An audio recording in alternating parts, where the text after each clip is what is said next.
नमस्कार, मी अजित चव्हाण. रणसंग्राम लोकसभेमध्ये आपण आज परभणीला आहोत.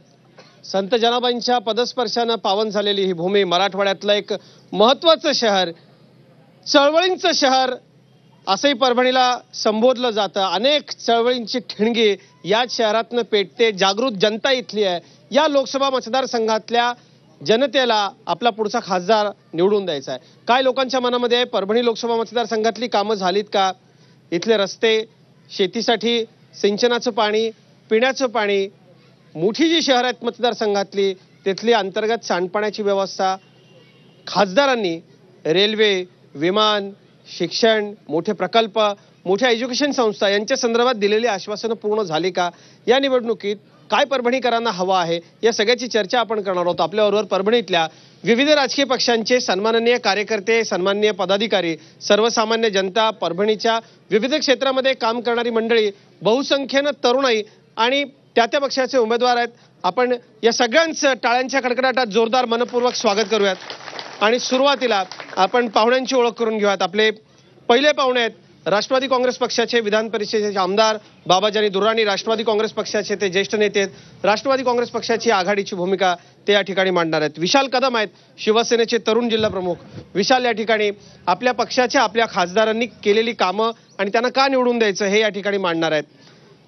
कॉम्रेड राजन क्षीरसागर, ते स्वतः भाकपचे उमेदवार आहेत. अनेक आंदोलनं करणारा आणि इथला अभ्यासू चेहरा अशी त्यांची ओळख आहे. ते आपल्या उमेदवारीसाठी कसे आपण योग्य आहोत आणि काय नेमकी कामं करणार आहोत, काय आश्वासनं त्यांना द्यायची आहेत, ते आज झी 24 तासच्या माध्यमातून लाखो मतदारांपर्यंत पोहोचणार आहेत. आलमगीर खान, वंचित बहुजन आघाडीचे तरुण उमेदवार इथून आहेत. आलमगीर खान, वंचित बहुजन आघाडीला या मतदारसंघातनं का निवडून द्यायचं, आपण का उमेदवारी करतोय, आपली बाजू ते आज लक्षावधी परभणी लोकसभा मतदारसंघातले मतदार आणि देशाच्या जनतेसमोर मांडणार आहेत. बाबाजानी दुर्राणी आणि विशाल कदम, आपण आपल्या पक्षानं इथं वेगवेगळ्या स्वरूपात सत्ता उपभोगल्यात. विशाल यांच्याकडे आपण जाऊयात. विशाल, का पुन्हा निवडून द्यायचं, काय कामं केली आहेत ज्याच्या जोरावर निवडून द्यायचं, आणि आता काय आश्वासन आपले असतील, काय सांगाल परभणीच्या जनतेला? गेले 30 वर्ष झाले परभणीची जनता शिवसेनेवर प्रेम करते. 30 वर्षापासून सतत त्यांनी शिवसेनेच्या उमेदवारांना निवडून दिले. सातत्यानं कामं असल्यामुळेच कोणती बी जनता त्या पक्षाला निवडून देते.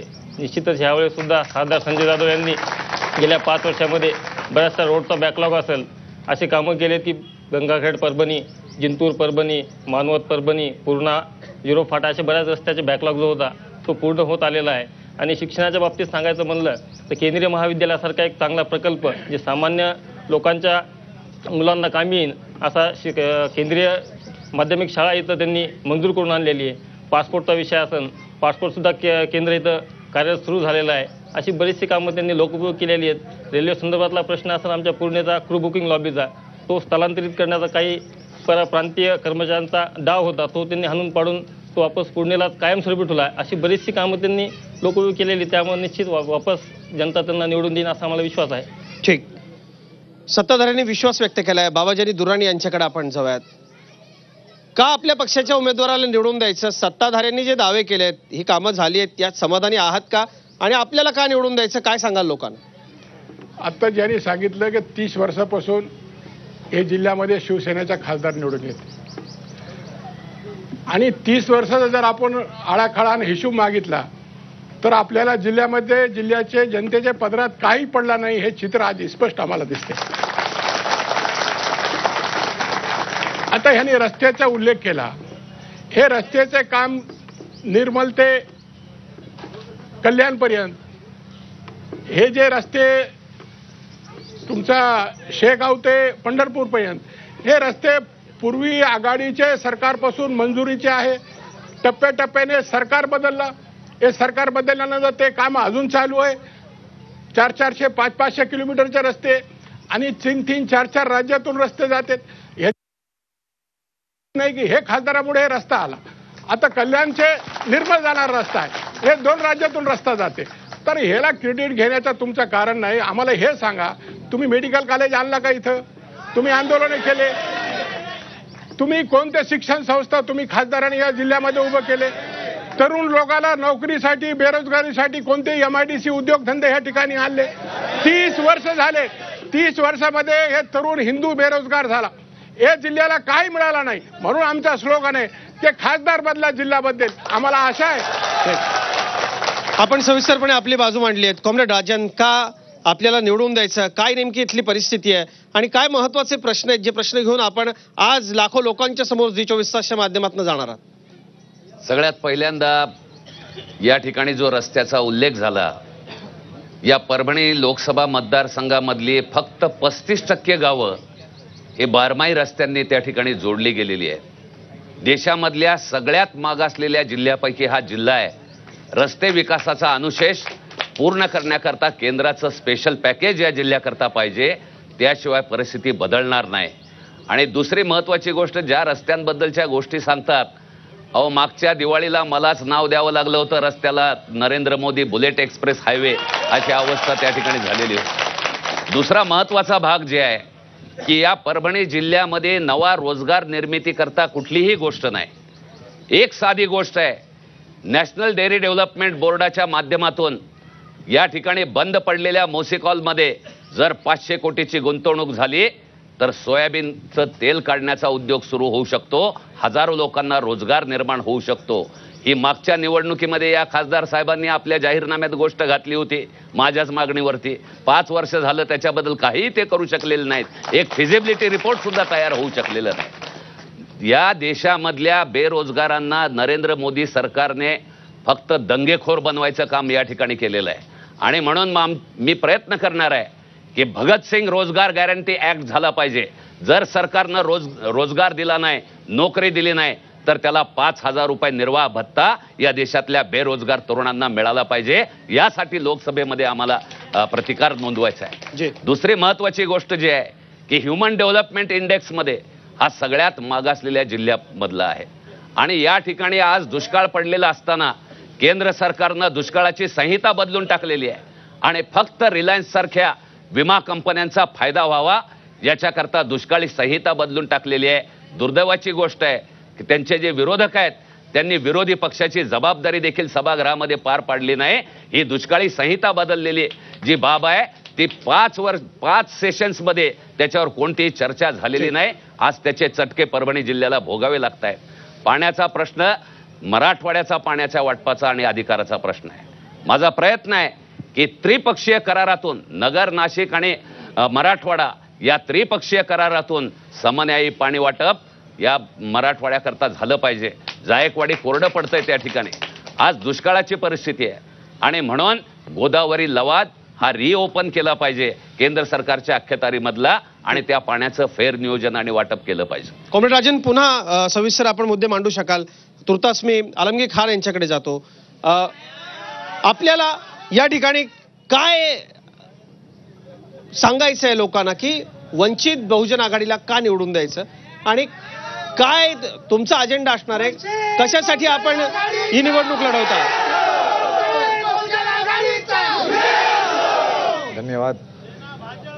यहाँ पर सबसे बड़ा मुद्दा ये रहा कि 30 साल से शिवसेना यहाँ पर राज में रही और 30 सालों में साहेब एक काम करूया ना, आपण सगळे घोषणाबाजी करा, म्हणजे ती घोषणाबाजी लोकांपर्यंत जाईल, आपल्या माणसाचे मुद्दे पोहोचणार नाहीत. नाही नाही, माझं स्पष्ट म्हणणं आहे की आपण आवाज पोहोचला पाहिजे. खान साहेब आपण बोला.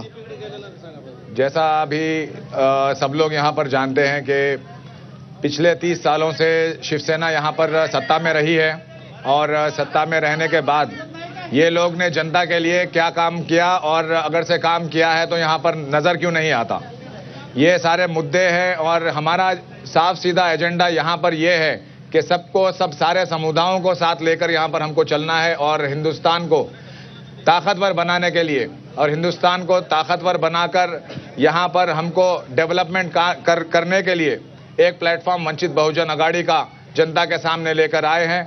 और ये हमारा एजेंडे में यहाँ पर जो विकास नहीं हो पाया उस विकास को यहाँ पर दोबारा से वापस लेकर आया जाए. जिस तरह से इंडस्ट्रीज यहाँ पर से चली गई, पूर्णा से रेलवे यहाँ से निकालकर नांदेड़ भिजा दिया गया, यहाँ पर बेरोजगारी बढ़ गई, यहाँ पर बहुत सारी ऐसी चीजें हैं, पानी की व्यवस्था बराबर से नहीं आती, उपलब्ध नहीं होती. हम ये क्षेत्रों में काम करेंगे और जनता को जितना हो सके विकास, और विकास हम जमीन पर करके दिखाएंगे. ठीक. पण सगळ्यांची अशी मागणी होती आपण मराठीतून बोलावं, तसा प्रयत्न केला तर सगळ्यांनाच आनंद होईल. पण शुभेच्छा. आपण लोकशाहीमध्ये कोण कुठल्या भाषेत बोलावं अशी जबरदस्ती कोणावर करू शकत नाही, पण सर्वसामान्यांची ही मागणी आहे. महाराष्ट्राची राजभाषा मराठी आहे, त्यामुळं तिचा मी उल्लेख केला. इतकंच. मी आपल्या सगळ्यांकडे येतो. आता आपण परभणीकरांकडे जाऊयात आणि सर्वसामान्य परभणीकरांचे मुद्दे काय आहेत ते आपण जाणून घेऊत. अगदी थोडक्यात लोकसभा स्तरावरचा काय आपला नेमका प्रश्न येतो आपल्याकडे. सर, ही निवडणूक, मी एक शेतकऱ्याचा मुलगा आहे, ही निवडणूक मोदी विरोधातली आहे. मोदी सरकारनं जी आश्वासनं शेतकऱ्याला दिली होती, 15 लाख रुपये हे जुमला झाला, संपूर्ण कर्जमुक्ती देतो म्हणले होते, परंतु आज 1.5 लाखाची जी कर्ज माफी जे ज्यांनी दिलेली आहे, कोणाच्या खात्यात 30,000, कोणाच्या खात्यात 20,000 आलेली आहे. दुसरी गोष्ट, आमची तूर विकून आम्हाला तुरीचे पैसे वर्ष भेटत नाही. सर, हे अन्याय नाही तर काय शेतकऱ्यावर? आणि कांद्याच्या ढिगाल्यावर जर ह्या देशाचा अन्नदाता आत्महत्या करत असेल तर लाज वाटली पाहिजे या देशाच्या पंतप्रधानाला की आपण पंतप्रधान म्हणून काय करतोय म्हणून. आपल्या भावना लक्षात आल्या. सातत्यानं या अडचणींच्या बाबतीत आम्ही बातम्या अनेकदा कव्हर केल्यात. मी येईन आपल्याकडे. संभाजी ब्रिगेडची मेन भूमिका आहे की विकासाची, आणि सगळ्यात मोठा विकास म्हणजे तुम्ही जे आज कार्यक्रम जी 24 तासचा घेत आहात, म्हणजे हे राजगोपालचार्य उद्यान. या गोपालचार्य उद्यानाची हालत बघा तुम्ही सर. एक सुद्धा लेकराला खेळायला सुद्धा एक वस्तू सुद्धा राहिलेली नाही. आमचे लेकरं कुठं पुण्याची असू, महापालिका असू, पण आमचे लेकरं का आम्ही दादरला न्यायचे का गुजरातला न्यायचे का बारामतीला न्यायचे खेळायला?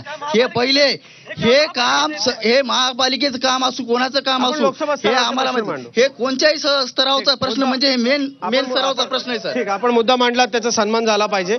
मला इतर ठिकाणी जायचं. अगदी थोडक्यात लोकसभा स्तरावरचा प्रश्न आपण मांडा.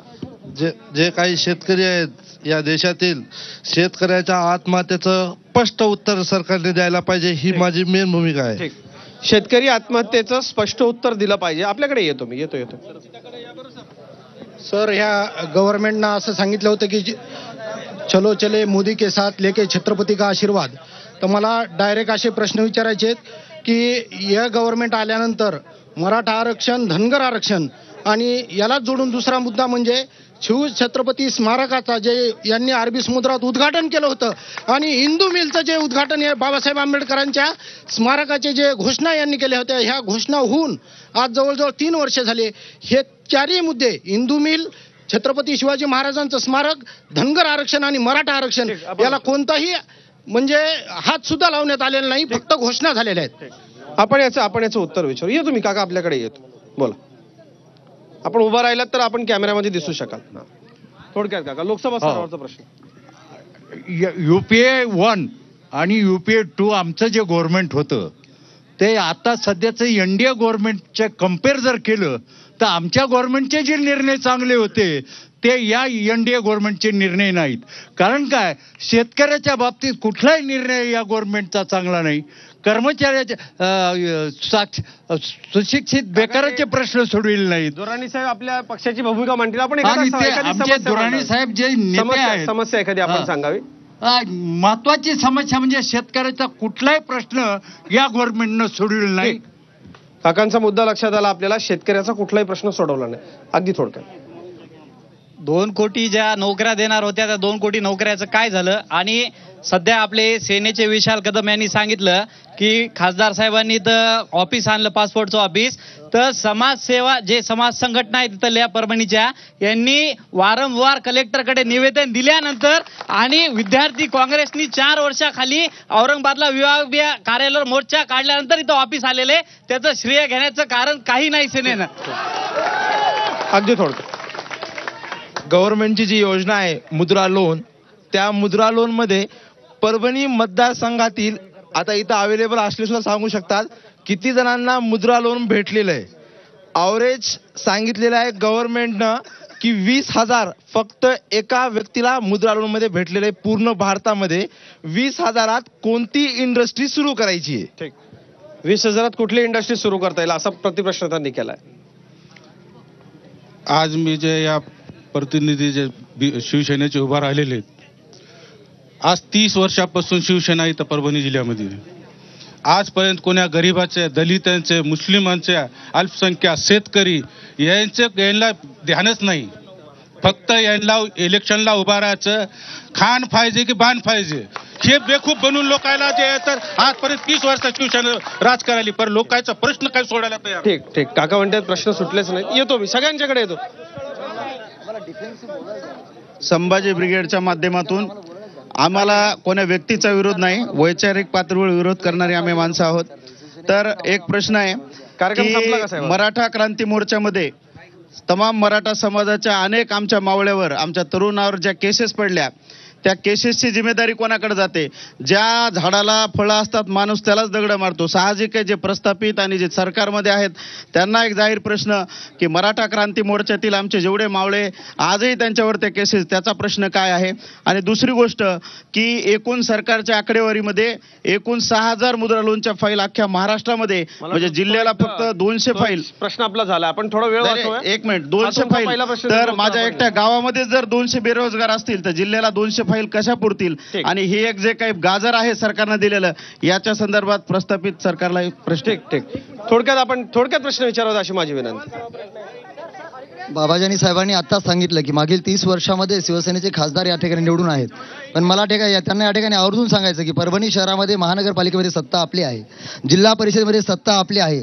या जिल्ह्यामध्ये राष्ट्रवादीचे 3 आमदार आहेत. संबंध 50 वर्ष, एक 4.5 वर्ष युतीचा काळ जर सोडला तर राज्यामध्ये आणि केंद्रामध्ये सुद्धा आपली सत्ता आहे. या परभणी जिल्ह्यामध्ये परभणीकरांना 15-15 दिवस तुम्ही नळाला पाणी देत नाहीत. परभणी आणि आपण ज्या पाथरी मतदारसंघाचं नेतृत्व करतात त्या नेतृत्वामध्ये गुडघ्या इतके खड्डे आहेत साहेब, त्याविषयी जरा बोला. याचे उत्तर आपण घेऊ की एकाच येतो काय आपला विद्यमान खासदार आदरणीय संजय बंडू जाधव यांनी चांगल्या प्रकारे काम केलेलं आहे. शेतकऱ्याच्या कुटुंबावर ज्यावेळेस दुष्काळ होता त्यावेळेस फक्त आदरणीय बॉसने. एक मिनिट, माझी आपल्याला विनंती असेल आणि माझी नेत्यांना विनंती आहे. नाही, ही घोषणाबाजी तरुण मंडळी मोठ्या प्रमाणावरती तोंड लपवून घोषणा का देता? मग तुम्ही असं तोंड करून का? साहेब माझी एक विनंती आहे. नाही, तुम्ही लोकांचा आवाज दाबताय का? लोकांना बोलू देत ना. घोषणाबाजी कार्यक्रम संपल्यावर आपण करा, माझी विनंती आहे. लोकांचा आवाज दाबू नका. हा सर्वसामान्य माणूस बोलतोय, तुम्ही घोषणाबाजी करताय. आणि नाही, तुम्ही सर्वसामान्य असलात तरी घोषणाबाजी नका करू ना तुम्ही. आदरणीय संजय जाधव साहेब खासदार, त्यांनी ज्या वेळेस शेतकऱ्यावर आता दुष्काळीची परिस्थिती आली त्यावेळेस कुठल्याही नेत्यानं परभणीच्या सामुदायिक विवाह सोहळा घेतला नाही. आदरणीय खासदार साहेबांनी 101 विवाह सोहळा लावला. आदरणीय, आता हा मुद्दा तुमचाच होता आणि घोषणाबाजीने तुम्हीच दडपत होता. लक्षात घ्या, घोषणाबाजी करायची की नाही. आदरणीय युतीच्या काळामध्ये शेतकऱ्याला 6000 रुपये पेन्शन योजना मोदी सरकारनं चालू केली. आम्ही सर्व समाधानी आहोत. हे फक्त इंडस्ट्रीज एरियावाले याला जीएसटी लावली, यांना हे सगळं जे आघाडी सरकारचं हे आहे की मोदी सरकारला दाबण्याचा प्रयत्न, हे सगळं आघाडी सरकारचा आहे. सगळं शिवसेना. मुद्दा आपल्या लक्षात आला. ताई आपण बोला. नाही, एक मिनिट, माझी विनंती आहे. शिवसेनेची जिल्हा प्रमुख, शिवसेनेचे जिल्हा प्रमुख. नाही, हे चुकीचं आहे.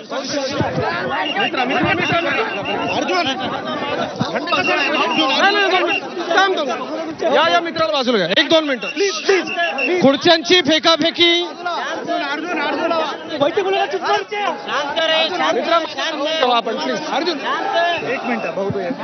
आपण सगळ्यांनी पुन्हा आपापल्या ठिकाणी या.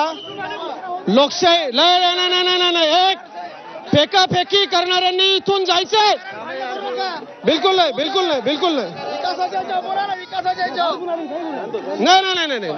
हे चुकीचं आहे. आपण बसा. गेले आपण बसा, जाऊ दे, माझा सन्मान ठेवा आपण. हे चुकीचं आहे. झाले, ते लोक गेले. आपण पुन्हा कार्यक्रमाला सुरुवात करू प्लीज. मी सगळ्यांच्याकडे येणार. कार्यक्रम संपलाय का अजून आपला? नाही. माझी या सगळ्यांनी आपण प्लीज आपण चालू करूयात. आपण पुन्हा चालू करूया. हो, हे दिसतंय. साहेब आपण या पाठीमागे या. कार्यक्रम पुन्हा सुरू करूयात आपण. या आपण पुन्हा कार्यक्रम सुरू करूयात.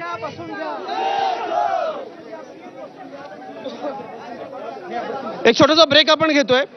परभणी असेल किंवा कुठेही असेल, लोकशाही मार्गानं कार्यक्रमामध्ये मुद्दे उपस्थित केले जाऊ नयेत याकरता होणारा हा गोंधळ आहे. मात्र माध्यम म्हणून हा गोंधळ आम्ही सहन करणार नाही. एक छोटासा ब्रेक घेतोय. ब्रेक नंतर आपण पुन्हा परभणीमधल्या सर्वसामान्यांचे मुद्दे मांडूया.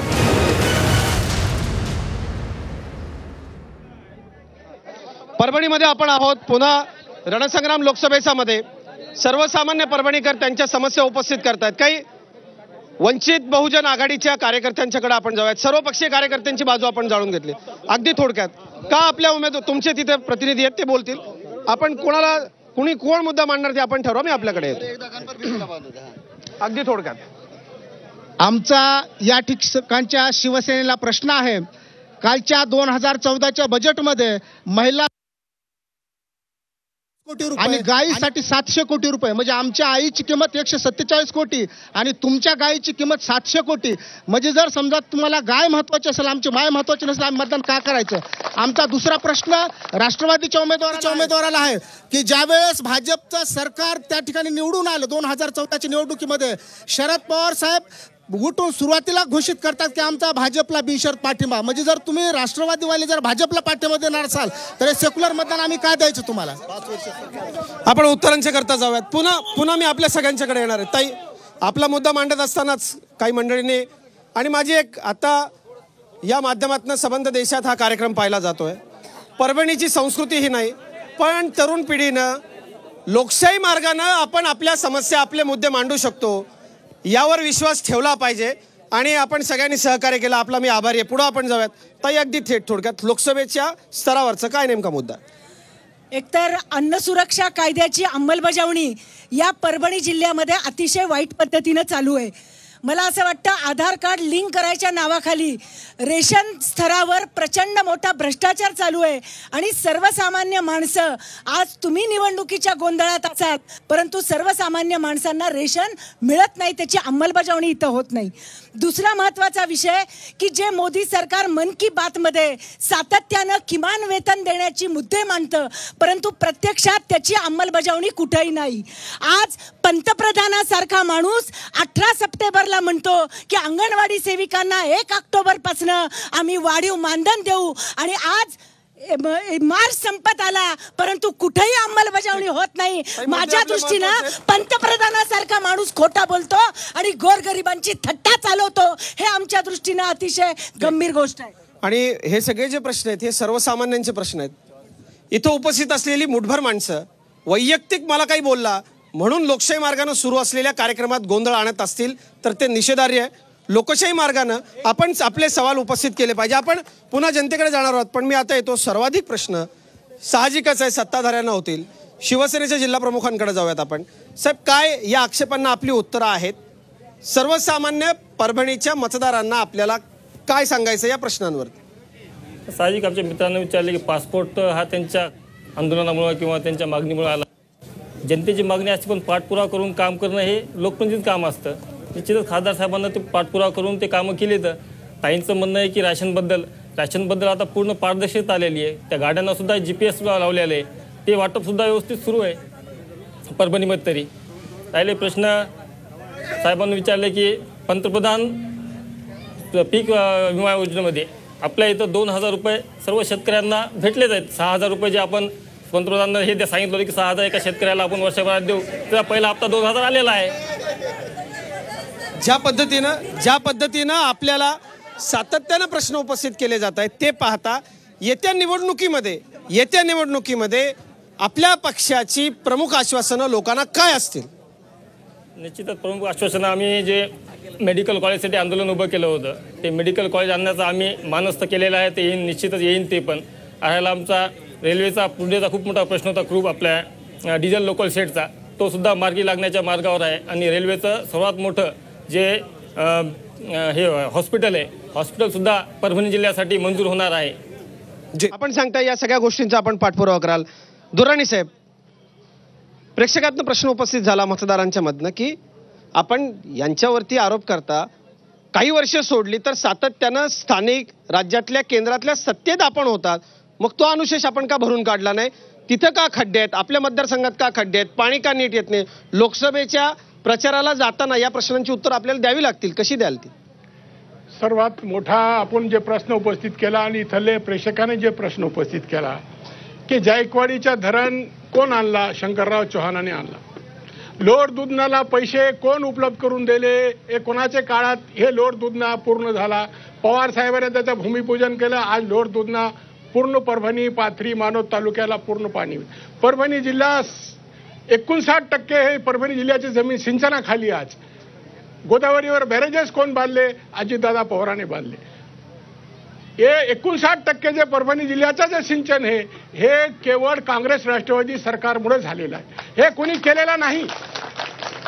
मला आपल्याला स्पष्ट सांगणं आहे की जे काही विकास परभणीमध्ये झालेला आहे ते सिंचनाच्या बाबतीत असेल, रस्त्याच्या बाबतीत असेल, हे सर्व काँग्रेस राष्ट्रवादी काँग्रेसचे कार्यकाळामध्ये झालेलं आहे. परभणी शहराला पिण्याच्या पाण्यासाठी अजितदादा पवार यांनी संपर्क मंत्री असताना 120 कोटी रुपये दिले. परभणी शहराच्या पाणी पुरवठ्याची योजना आता पूर्वोत्तर होते. आता 1-2 महिन्यामध्ये परभणीकराला पाणी ह्याच्या मिळत. पण जे काही परभणीकराला करता येईल त्याच्यासाठी सातत्याने राष्ट्रवादी काँग्रेसने सातत्याने प्रयत्न केलेले तुम्हाला नाकारता येत नाही. आमच्या बहिणीने या ठिकाणी एक प्रश्न उपस्थित केला की राजीव गांधी दिवनजाई योजना असो, अन्न सुरक्षा कायदा असो, 108ची अँब्युलन्स असो, हे सर्व काम हे आघाडी सरकारने केंद्राने केलेले आहेत. ह्याचा फायदा गोरगरीब जनतेला, हे जिल्ह्याचे आणि संबंध देशाच्या लोकांना मिळते. तुम्हाला आपल्याला सांगायचं हे विकास जे झाला आहे परभणीचा केवळ काँग्रेस राष्ट्रवादी काँग्रेसच्या कार्यकाळामध्ये झाला. यांच्या कार्यकाळामध्ये 1% राज्याचं सिंचन सुद्धा वाढलेलं नाही आणि जलयुक्त शिवाराखाली, जलयुक्त नावाखाली हजारो कोटी रुपयाचा भ्रष्टाचार झाला. 1 इंच जमीन सुद्धा ते योजनेचा शेतकऱ्याला, राज्याच्या लोकांना सिंचनाचा किंवा पाण्याची पातळी वाढण्याचा काय एक थेंब सुद्धा फायदा हे जनतेला इथे झालेला नाही. ठीक. या दोघंही कधीतरी सत्ताधाऱ्यांना हे प्रश्न उपस्थित झाले होते. आपल्या दोघांकडे मी येणार आहे पण तत्पूर्वी पुनश्च एकदा जनतेकडे जाऊन येतो. पण जनतेकडे जाण्यापूर्वी आपल्या ठिकाणी या कार्यक्रमामध्ये आपण आज देशाच्या सीमांचं रक्षण करण्याकरता आपलं तारुण्य वेचणाऱ्या माजी सैनिकांना इथं बोलवलं. आपण एकदा जोरदार टाळ्यांचा कडकडाट करूयात. या कार्यक्रमाला सैनिकांना आमंत्रित करण्याचा उद्देश मित्र हो इतकाच आहे, तो म्हणजे या सैनिकांनी ज्यांनी देशासाठी आपलं आयुष्य वेचलं त्यांचा सार्वजनिक कार्यक्रमांमध्ये सन्मान करायला आपण शिकलं पाहिजे. त्याची ही सुरुवात आहे. आपण माजी सैनिकांकडे जाऊयात. साहेब, एक खूप मोठा असा वर्ग आहे देशामध्ये जो देशाची सेवा करतो. त्यांचे कुटुंब, ते सैनिक त्यांच्यावर असलेल्या बंधनापोटी नोकरीत असताना बोलू शकत नाहीत. काय सैनिकांना देशाकडनं अपेक्षा आहे? आम्हाला सैनिकांना एकच सांगायचं तुम्ही की सैनिकाचा आदर आणि सत्कार हा करणं तुमचं कर्तव्य आहे सर्व पक्षाचं. आणि नंबर 2, ज्यावेळेस आम्ही लढायला जातो त्यावेळेस आमचं काम आहे सैनिक दुश्मनाला मारणं. तुम्ही आम्हाला काय सैनिक मोजायचे का? तिथं मुर्दे मोजायची का? आम्ही सैनिकांनी तुम्ही मागता की किती मारले? अरे हजारो मारले. किती सैनिक आहे आम्ही. देशाचं संरक्षण करणं आमचं कर्तव्य आहे. हा, तुम्ही काय करता? सगळे राजकारणी लोक म्हणतात आम्ही काय माणसं मारायचे काय? ते मुर्दे बोजायचे का आम्ही? आम्हाला मारण्याचं आमचं कर्तव्य आहे. आम्ही मारू पण आम्ही देशाचे गटार करणार नाहीत. मला झी टीव्हीला हे सांगायचंय. अरे तुम्ही सर्वांना आरक्षण देता, एका सैनिकाला काय आरक्षण देत नाही? ज्या ठिकाणी तुम्ही कोणाचा सत्कार करता एका सैनिकाचा करा. तुम्ही कशामुळे उभे आहात? आज झोपता तुम्ही सगळे लोक. सैनिक उभा आहे माझ्या तिथं, माझा सैनिक मारायला. 1971 लढाई केली और भी तगड़ा है. अरे जितने पाकिस्तान में आदमी है उससे तो ज्यादा हमारे पास कैदी है. कैदी को बोल दिया सजा माफ, कल पाकिस्तान साफ. ठीक आहे, आपल्या भावना लक्षात आल्या. आपण म्हणाला की आमच्या कारवाईवरती आपण प्रश्नचिन्ह उपस्थित करू. आपल्याला लोकसभा पातळीवरचा काय प्रश्न इथे उपस्थित करायचा? तर देशाच्या सैन्याबद्दल राष्ट्रद्रोही विचार करू नका. देशासाठी सैन्य लढते आहे त्याच्यावर शंका घेणारे सर्व जे लोक आहेत ते देशद्रोही आहेत. देशासाठी प्राण बलिदान करणाऱ्या लोकांच्या हे लबाड राजकारण सोडून द्या. देशासाठी बलिदान करणाऱ्या सैनिकाबद्दल आदर ठेवा आणि त्याचे मुर्दे मोजायचं काम तुम्हाला यांना घेऊन जायचं पाकिस्तानमध्ये. या सगळ्यांना जे विचार करतात की पाकिस्तानमध्ये किती मेले काय मेले यांना सगळ्यांना घेऊन जा. आणि दुसरी गोष्ट परभणीबद्दल सांगतो. इतरांकडे जायचं. हा, देशद्रोह करू नका. या देशात राहून या देशाशी द्रोह करू नका. आणि आपल्या भावना लक्षात आल्या. वेळ थोडा कमी आहे. आपल्या ताईंचा एक प्रश्न घेऊन आपल्या महिला भगिनीने आपल्या तुलनेनं प्रतिनिधित्व दिलं पाहिजे. ताई बोला. नमस्कार, मी शहर जिल्हा अध्यक्ष महिला अध्यक्ष आहे. जवाब दो आंदोलन आम्ही या महिलांनी काढलं होतं आणि केंद्र सरकारनं आम्ही जेव्हा विचारलं होतं आम्हाला कुठल्याही प्रश्नाचा महिलांना जवाब मिळालेला नाहीये. महिलांचा अत्याचाराचा विषय आहे, प्रश्न डिझेलचा आहे, पेट्रोलचा आहे, महागाईचा आहे, भ्रष्टाचारचा विषय आहे. आम्हाला कुठलाही याचा जवाब आम्हाला सरकारने दिलेला नाही. खासदार काय काम करतो हा खासदाराला माहिती आहे, आम्हाला माहित नाहीये. कारण इथं डिझेल तुम्हाला मिळाला या गोष्टींचा. ठीक ताई, आपण विचारू अगदी थोडक्यात सर, मला इतरांकडे जायचं. या केंद्र सरकारनं ज्या घोषणा केल्या होत्या महिलांच्या बाबतीत, विद्यार्थ्यांच्या बाबतीत, आरक्षणाच्या बाबतीत, सगळ्याच बाबतीमध्ये सगळं लबाड सरकार हे आज सगळ्या देशाला कळालं की हे ओपन झालेलं सरकार आहे. आणि भविष्यात जर यांना परत जर हे केलं आणि खासदाराच्या बाबतीत विचारतायत, आता खासदारांची उपस्थिती लोकसभेत किती आहे तर आमच्या जिल्ह्याचे प्रश्न सुटतील असा प्रश्न आम्हालाही पडलेला आहे जिल्ह्यामध्ये. खासदारांची उपस्थिती किती असा प्रश्न पडला मॅडम. अगदी थोडक्यात मला वाटतं एकदा मी पूर्वी आपल्याला विचारलं होतं, ठीक आहे हरकत नाही. खासदार साहेबांना अपेक्षित परभणी जिल्ह्यातील जनतेला माहिती आहे की खासदार साहेबांनी आतापर्यंत आपल्याकडे काय कामं केली. परभणी जिल्ह्यातील रस्त्याचा बॅकलॉग असेल, सर्वसामान्य जनतेच्या हितासाठी अहोरात्र काम करणारा परभणी जिल्ह्यातील एकमेव खासदार म्हणजे संजय जाधव. आणि आम्हा सर्वांना आवर्जून सांगतो की पुन्हा एकदा हा बालेकिल्ला अभेद राहणार आहे. परत एकदा शिवसेनेचे खाते. अगदी थोडक्यात देऊ छत्रपतींचा आशीर्वाद देऊ मोदींना साथ. छत्रपती शिवाजी महाराजांचं स्मारक झालं का हे पहिले शासनानं सांगावं. बाबासाहेबांचं स्मारक झालं का हे सांगावं. मराठा आरक्षण मिळालं का, धनगर आरक्षण मिळालं का हे सांगावं. परभणीमध्ये MIDC आज एवढी मोठी बघतोय, किती मोठे प्रलंबित प्रश्न आहेत. MIDC निवड असं धुळखात पडलेली आहे. आज मला म्हणायचंय, मला वैयक्तिक टीका कोणावर करायची नाही, पण परभणी जिल्हा हा बकाल अवस्था झालेली आहे आणि हे लोकप्रतिनिधींनी याची काळजी घेणं गरजेचं आहे. आज मला सांगा, रेल्वेचा कोचचा कारखाना परभणीमध्ये आलेला असताना तो लातूरला कसं काय जातोय. म्हणजे आमच्या परभणीच्या लोकप्रतिनिधींनी ह्या गोष्टी लक्ष दिलं पाहिजे आणि जास्तीत जास्त आपल्या जिल्ह्याचे प्रश्न सोडवले पाहिजे, एवढी अपेक्षा आहे. अगदी थोडक्यात लोकसभा स्तरावरचा प्रश्न साहेब मांडा. सर, माझा सत्ताधाऱ्याची प्रश्न आहे की हा जिल्हा अल्पसंख्याक बहुल जिल्हा आहे आणि ह्या जिल्ह्यात नाही का 15 कलमी प्रोग्रामाची अंमलबजावणी नाही का. हॅलो सर, 15 कलमी कार्यक्रमाची अंमलबजावणी फक्त कागदावरच आहे आणि अल्पसंख्याकांच्या आरक्षणाबाबत हे सरकार नाही का कोर्टाच्या आदेशाला फक्त मानत नाही. अल्पसंख्याकांच्या आरक्षणाचं काय झालं. एकदा मला तिकडे आतमध्ये आलं पाहिजे, मागे गेलं पाहिजे, सगळीकडे गेलं पाहिजे. मी येतोय इथून, मला जायला आपण जागा ठेवतो. हा प्रश्न घेतो अगदी थोडं. सर, मी शेतकऱ्याच्या बाजूने प्रश्न मांडणार आहे. शेतकरी संघटनेचा जिल्हा अध्यक्ष या नात्यानं गेल्या 65 वर्षामध्ये ज्या शेतकऱ्याचे रक्तानं हाक माखलेला या काँग्रेस सरकारनं गेल्या 65 वर्षामध्ये शेतकऱ्यांना लुटलं. आणि प्रश्न दादा थोडक्यात मी तोच प्रश्न मांडतोय. आणि त्यानंतर या मोदी सरकारनं राम मुद्द्यावर खूप मोठ्या निवडणुका लढविल्या, परंतु शेतकऱ्यांनी निवडून दिलं नाही. त्यानंतर आम्हाला स्वामीनाथन आयोग देतो म्हणून आम्हाला शेतकऱ्यांना फसवलं आणि त्यानंतर आम्ही बहुमतानं हे सरकार या सत्तेमध्ये आणलं आणि मोदी सरकारनं आम्हाला जी आश्वासनं दिली त्यामुळं आम्ही या ठिकाणी दगड जरी उभा केला तरी आम्ही बहुमतानं निवडून आणला. परंतु यापुढे या जिल्ह्यामध्ये ज्या शेतकऱ्यांच्या आत्महत्या झाल्यात तर आम्ही मोदी सरकारचा उमेदवार काय म्हणून निवडून द्यावा. ओके, मुद्दा तुमचा लक्षात आला. मला जाऊ दे. येस, आपण ठरवा. तरुणांना थोडंसं आपण प्रतिनिधित्व देऊ. अगदी थोडं. इथल्या लोकांनी, राष्ट्रवादीच्या लोकांनी जे प्रश्न शेतकऱ्यांचे हाल आणि हे प्रश्न जे उपस्थित केलेत, आत्महत्या, ते ज्या टायमाला मावळमध्ये शेतकऱ्यांवर गोळीबार झाला तेव्हा हे कुठं होते. म्हणजे तुम्ही शेतकऱ्यांवर गोळीबार करता तुम्ही आणि शेतकऱ्यांना तुम्हीच म्हणता आत्महत्या करायलेत, हे करायले. शेतकऱ्यांवर गोळीबार करताना लाजा नाही वाटल्या का.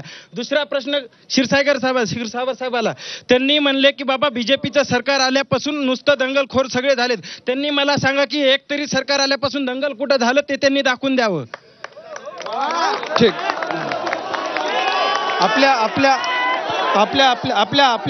आपल्या सर्वसामान्यांचेच प्रश्न घ्यायचे. ठीक. अगदी थोडक्यात. सर, माझा प्रश्न पीक विम्या संदर्भात आहे. सर, पाथरी तालुक्यामध्ये बाबळगाव सर्कल मधील 3 गावांनी लोकसभेच्या निवडणुकीवर बहिष्कार टाकलाय, कारण त्या बाबळगाव मंडळामध्ये पीक विमा मिळालेला नाही. आणेवारी 50% पेक्षा खाली आहे, 50 पैशापेक्षा खाली असून सुद्धा पीक विमा मिळालेला नाही. 3 गावांनी निवडणुकीवर बहिष्कार टाकला. मला एक अहम प्रश्न या ठिकाणी विचारायचा आहे की ह्या सरकारनं जे मराठा आरक्षण दिलं ते घटनेच्या चौकटीत बसणारं नाही हे सगळ्यांना माहीत असताना सुद्धा यांनी हे आरक्षण दिलं. हे आरक्षण टिकवण्यासाठी संसदेमध्ये घटना दुरुस्ती करून इंदिरा साहनीचं जे जजमेंट ते ओव्हररूल करायला हवं होतं, ते न करता जे कोणीच नाही मागितलं, जे हे सामाजिक आणि शैक्षणिक आरक्षण टिकवण्यासाठी जे घटना दुरुस्ती करायला पाहिजे होती ती न करता आर्थिकदृष्ट्या मागासांसाठी 10% आरक्षणाची दोन्ही पक्षाला माझा दोन्ही म्हणजे सरकारची मुद्दा आपल्या लक्षात आला, हे बरोबर नाही. मला सोडा, गोंधळ आपण करू नका. माझी एक विनंती आहे सगळ्यांना, आपण जर गोंधळ केलात, जनतेचे प्रश्न घेण्याचा प्रयत्न आहे, सर्व पक्षांना प्रतिनिधित्व देण्याचा प्रश्न आहे. आपण आरडाओरडा करू नका कृपया, आणि खेचाखेची तर अजिबातच करू नका. साहेब, मी आपल्या सगळ्यांच्याकडे आलो, तुम्ही पुन्हा येईल आपल्याकडे, पुन्हा मी आपल्याकडे. घोषणाबाजी नको, कृपया घोषणाबाजी नको. साहेब, प्रश्न विचारू द्या. माझा इथला काँग्रेस, आपलं राष्ट्रवादी आणि शिवसेनेला एक मिनिट माझा इथं राष्ट्रवादी आणि शिवसेनेला सुद्धा प्रश्न आहे की तुम्ही विकासाच्या नावावर ज्या गप्पा मारताय, मला हे सांगा की इथं तुम्हीच सांगताय की लोकसभेचा 30 वर्षापासूनचा खासदार हा शिवसेनेचा आहे आणि आमदार सुद्धा. एक मिनिट, मला एकच गोष्ट सांगायची आहे की एकामेकावर तुम्ही आरोप प्रत्यारोप करून आमच्या या तमाम जनतेला काही वेळ समजता का, की आळीमिळी गुपचिळी करता, एकामेकाच्या गळ्यात गळे घालता, जे काय खायचं ते खाता आणि जिल्हा कुठेही असू द्या साहेब, आणि इथं विकासाच्या नावावर गप्पा मारता. केंद्राचं जे काही गोष्टी असतील तिथे आम्ही केलं म्हणून सांगता. राष्ट्रवादी असू देत किंवा शिवसेना असू देत, सिंचन प्रकल्पाच्या बाबतीत तुमचे सर्वोच्च नेते काय बोलतात हे आम्हाला सगळ्याला माहित आहे. याच ठिकाणा मुद्दे. एक मिनिट साहेब, याच्यावरच आम्हाला एक मुद्दा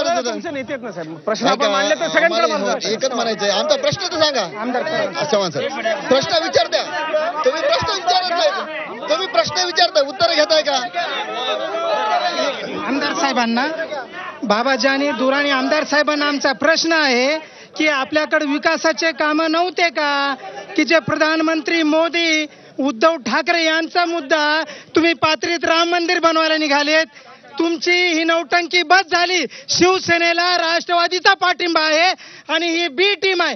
फक्त इथं यांची खेळी चालू आहे, विकासचा पत्ता नाही.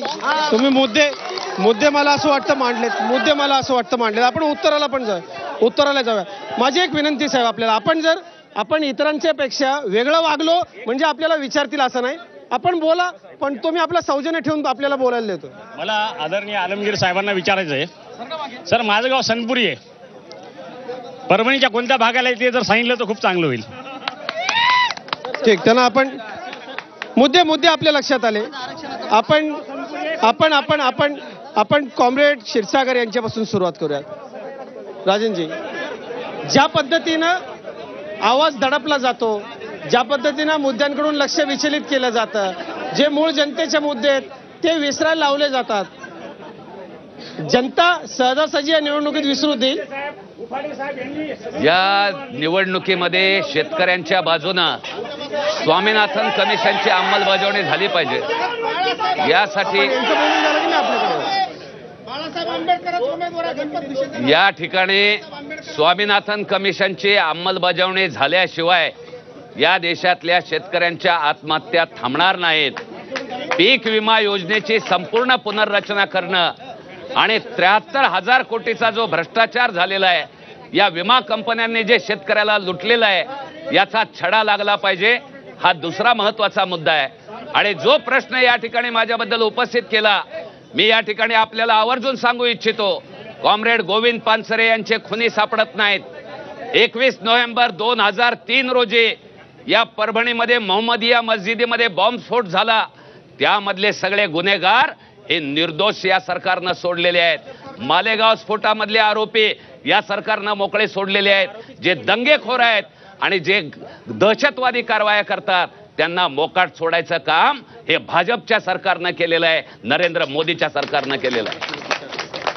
मला आलमगीर खान यांच्याकडे जायचं आहे. आलमगीरजी, ज्या पद्धतीनं आपले जे मुद्दे आहेत ते मुद्दे आपण कसे लोकांपर्यंत पोहोचवणार? आपल्याला इथली स्थानिक माहिती नाही असा जो एक आरोप होतो त्याला आपण कसं उत्तर देणार, काय अजेंडा असेल आपला आणि कसं लोकांपर्यंत पोहोचाल? जैसा कि ये सारे मुद्दों को जनता यहाँ पर उठा रही है और मैं ये कहना चाहूंगा कि जिस तरह से आलमगीरजी आपण बोला. नाही हे जे काय आपण प्रश्न विचारलेला आहे त्याचं उत्तर ते देतात. लोकशाहीमध्ये कुणाचाही आवाज दाबणं योग्य नाही. त्यांना बोलू देत. आपण बोला. आपले सगळे लोक बोलतायत, बोलू देत. आप प्लीज आलमगीरजी आपण बोला, वेळ कमी. एक गुजरात के सुपुत्र को माँ गंगा ने बुलाया था और वाराणसी से माँ गंगा का बुलावा गुजरात के चाय वाले को आया था. उसी तरह यहाँ पर माँ धरती परभनी की मुझे बुलाया है और यहाँ पर मैं विकास करने के लिए आया हूँ. और हमारे एजेंडे में ये कहना चाहता हूँ, मैं ये कहना चाहूंगा कि 15 साल से सत्ता में रहे कांग्रेस और राष्ट्रवादी, तब क्या कर रहे थे ये? यहाँ पर सबसे पिछड़ा इलाका हमारा मराठवाड़े का, क्या आपको सत्ता 15 साल मिली तो आप सो रहे थे? तब याद नहीं आया आपको? और ये जातिवाद की राजनीति करना, यहाँ पर हम सब भाईचारगी से यहाँ पर रहना चाहते हैं. बाला साहेब प्रकाश अंबेडकर का विजन क्या है, उनका विचारधारा जो हम यहाँ पर लेकर आए हैं भाईचारगी. और ये एक चीज मैं कहना चाहूंगा कि यहाँ पर मुसलमान को एक टिकट देकर ये बता दिया गया कि यहाँ पर हम एक हिंदुस्तान को अखंडता से और मजबूती से आगे लेकर चलने की कोशिश कर रहे हैं. और मुझे विश्वास है जनता पर और जनता हमको यहाँ से विजय करेगी. ठीक, आपण पुन्हा शिवसेनेकडे जाऊयात. जिल्हा प्रमुख साहेब, जी सर्वसामान्यांची रोजची जगण्याची समस्या आहे, जे लोकांचे मुद्दे आहेत, जे लोकांना हवा आहे, त्या मुद्द्यावरती शिवसेना निवडणूक लढवणार का? जे भावनिक मुद्दे आहेत, निवडणुकीच्या तोंडावर हे भावनिक मुद्दे आणले जातात आणि परभणीकरांचे जे मुख्य मुद्दे आहेत त्याला कायम बगल दिली जाते. असं या निवडणुकीत होईल का, असा एक सर्वसामान्यांना प्रश्न आहे. तर नेमके विकासाचे काय मुद्दे असतील? निवडणूक आपला पक्ष कशावर लढणार आहे, भावनेवर की विकासावर? नाही, निवडणूक तर आम्ही विकासाच्या मुद्द्यावर लढणार आहेत. भावनिक मुद्दे तर बाजूला राहतात. कारण की सामान्य जनतेला अभिप्राय असलेलं सरकार, अभिप्राय असलेले लोकप्रतिनिधी आम्ही देण्याचा प्रयत्न करतो आणि निश्चितच तो देणार आहे. सामान्य लोकांचे जे काही प्रश्न असतील त्या प्रश्नांचा लढा देऊन त्या प्रश्नाला वाचा फोडूनच आम्ही जनतेसमोर जाणार आणि निवडून येणार. काय अशी नेमकी महत्वाची कामं आता घरी बसून लाखो लोक परभणी लोकसभा मतदारसंघातले आपल्याला ऐकतायत, या टर्मला आपल्या खासदारांनी काय अशी कामं केली आहेत केंद्र स्तरावरून निधी आणून की लोकांनी त्यांना निवडून द्यावा, अशी काय कामं आपण लोकांना सांगू शकता? यापूर्वी सांगितलं, आपल्या रेल्वेच्या संदर्भात प्रश्न असतील, यांनी सांगितले रस्त्याचे. गंगाखेड परभणी रस्ता आत्ता मंजूर झाला गेल्या वर्षी, त्याचं काम आता सुरू झालंय. ह्या सरकारनंच तो मंजूर केलाय. जिंतूरचा रस्ता सुद्धा ह्याच सरकारनं मंजूर केलाय. पुणेचा रस्ता सुद्धा आमच्याच सरकारनं ह्याच सरकारनं मंजूर करून काम सुरू केलंय. हे उगा श्रेय घ्यायचं काम करतात. राहिला आमच्या 2-3 मित्रांना प्रश्न विचारला होता की मराठा आरक्षण संदर्भातला. आघाडी सरकारनं आरक्षण दिलं तात्पुरतं, ते कुठं न टिकणार. यांचं आरक्षण कोर्टात टिकलं नाही, पण युती सरकारनं बीजेपी शिवसेना सरकारनं दिलेलं आरक्षण आज कोर्टात टिकत आहे. हे मला या ठिकाणी सांगू इच्छितो. ठीक, असे बरेचसे मुद्दे, ह्या मुद्दे आम्ही आता याच्यापुरतं राज इलेक्शन निश्चितच लढणार आहोत.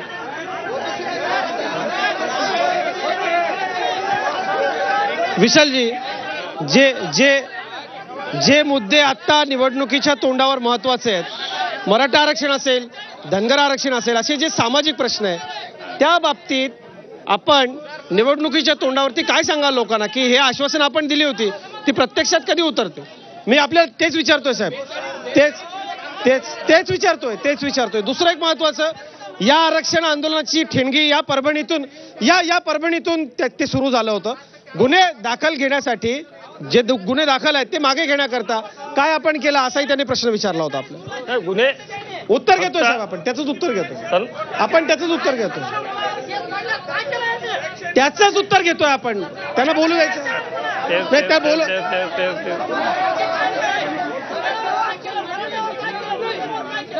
नाही, त्याचं मी तोच प्रश्न विचारला. मी तोच प्रश्न विचारतोय. आपण लोकशाही मार्गाने विचारा, उत्तर मिळेल. हे बरोबर नाही साहेब, उत्तर द्या. जिल्हा प्रमुख साहेब उत्तर द्या. नाही, फक्त गंभीर स्वरूपाचे गुन्हे सोडून पूर्ण गुन्हे मागे घेण्याचं आश्वासन सन्मान्य मुख्यमंत्री साहेबांना यापूर्वीच दिलेलं आहे आणि ती प्रोसेस सुरू आहे. फक्त गंभीर स्वरूपाचे गुन्हे सोडले, त्याचे काय किरकोळ स्वरूपाचे गुन्हे दाखल झाले मराठा आरक्षणाच्या संदर्भामध्ये आंदोलनामध्ये, ते निश्चितच वापस होण्यासंदर्भात कारवाई सुरू झालेली आहे आणि ते होते पण ते. जनता बाबाजानी दुर्यानी आपल्याला ऐकते, जनता आपल्याला ऐकते टीव्हीवरती. जे मुद्दे इथं जनतेने उपस्थित केले त्यापेक्षा असे अनेक मुद्दे आहेत ते जनतेला विचारायचे आहेत, जे जनतेला विचारायचे आहेत, आपल्याला विचारायचे आहेत. विकासाचं विजन काय असेल, भावनिक राजकारण, इतर सगळं राजकारण हे सोडून विकासाचं विजन काय असेल. राष्ट्रवादी काँग्रेस पक्षाने आतापर्यंत भावनेचं राजकारण कधीच केलं नाही. आमच्याकडे विकासाचा राजकारण असते. आता ह्या ठिकाणी प्रश्न उपस्थित झाला. आजच वर्तमानपत्रामध्ये बातमी वाचली की रामदास आठवले सांगतात माझा उघड पाठिंबा बीजेपी सेनेला आहे आणि प्रकाश आंबेडकरचा छुपा पाठिंबा आहे. असा आज पेपरमध्ये त्यांचा एक प्रश्न आला आणि मी माझे उत्तर घेऊ आपण उत्तर घेऊ.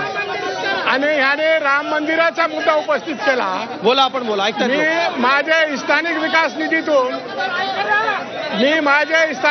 निधीतून सर्व जाती धर्माचे लोकांच्या विकासासाठी काम केला.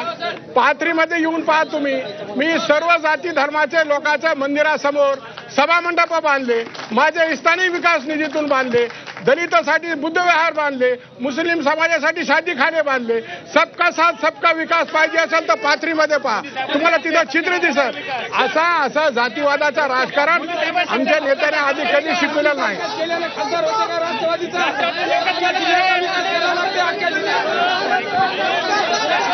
माझी एक विनंती आहे आपल्याला. एक मिनिट. ज्या पद्धतीने आपण वागताय साहेब, ही एखाद्या गावाची संस्कृती असू शकते का? ही परभणीची संस्कृती आहे का? मी अत्यंत संतप्तपणे विचारतो परभणीच्या जनतेला, ज्यांनी लोकांचा आवाज दाबला त्यांना मतदान करायचं का? याचा परभणीच्या जनतेने विचार करावा. अनेक प्रश्न इथे उपस्थित झाले, अनेक प्रश्न या ठिकाणी उपस्थित झाले. प्रत्येक प्रश्नाचं उत्तर मिळेल असं नाही, पण लोकशाहीमध्ये प्रश्न उपस्थित होणं गरजेचं आहे. ते प्रश्न आम्ही उपस्थित केले, पण परभणीमधली राजकीय गुंडगिरी जी आहे ती लोकांनी टीव्हीवरती पाहिली. त्याला लोकांनी थारा द्यायचा का याचा विचार परभणीच्या जनतेने नक्की करावा. अनेक प्रश्न लोकशाही पद्धतीने मांडले गेले असते, पण राजकीय कार्यकर्त्यांच्या अशोभनीय वागण्यामुळं ते प्रश्न दडपले गेले. पत्रकार म्हणून मी परभणीच्या जनतेचे प्रश्न मांडण्याचा प्रयत्न केला. या प्रश्नांवरती, या मुद्द्यांवरती आपण भरघोस मतदान करावं असं आवाहन मी आपल्याला करतो. आजच्या रणसंग्राम लोकसभेमध्ये इतकंच. आपल्या सर्व मान्यवरांचे आभार. ताज्या बातम्यांसाठी पाहत राहा झी 24 तास. रहा एक पाऊल पुढे.